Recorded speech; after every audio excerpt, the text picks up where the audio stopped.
Hi, everybody. I would like to ask you what lockdown means.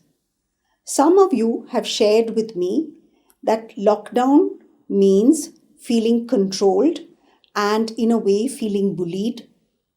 Some people have said they feel scared because of lockdown, and some people have said lockdown means uncertainty for them. All these things are right because each of us has interpreted lockdown according to our own unique experience. During this time of uncertainty, what happens to us is that our amygdala or our reptilian brain or emotional brain is hypervigilant and activated and keeps us in flight, freeze, or fight mode.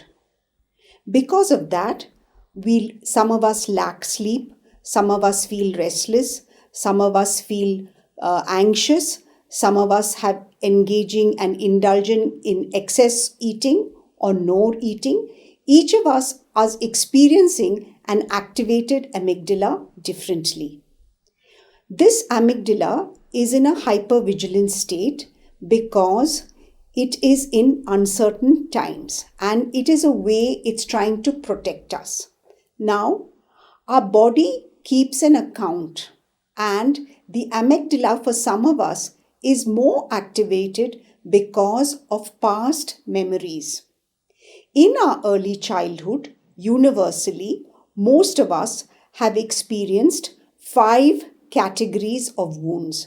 They can be physical abuse, sexual abuse, verbal or emotional abuse, abandonment that can be physical or psychological, and smothering and controlling.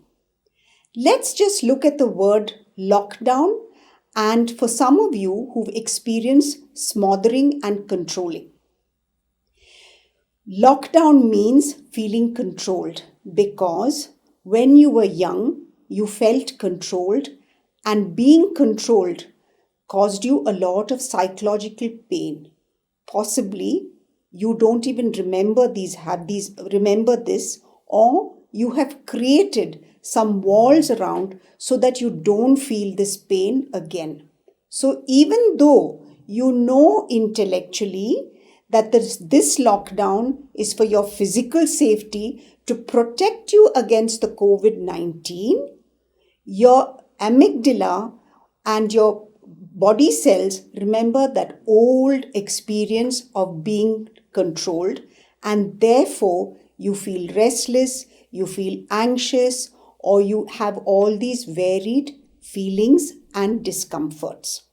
Now, this is a good time for us to reflect and take a self-inventory to understand and begin to find which of these early categories of wounds we have experienced and that these wounds are lying in unresolved. Because if we don't resolve these wounds, it will cause us more chaos than we are already experiencing, and this chaos will impact our productivity, which then impacts our jobs, our careers, our dreams, our economic output, and for some of us, it even impacts our purpose of life.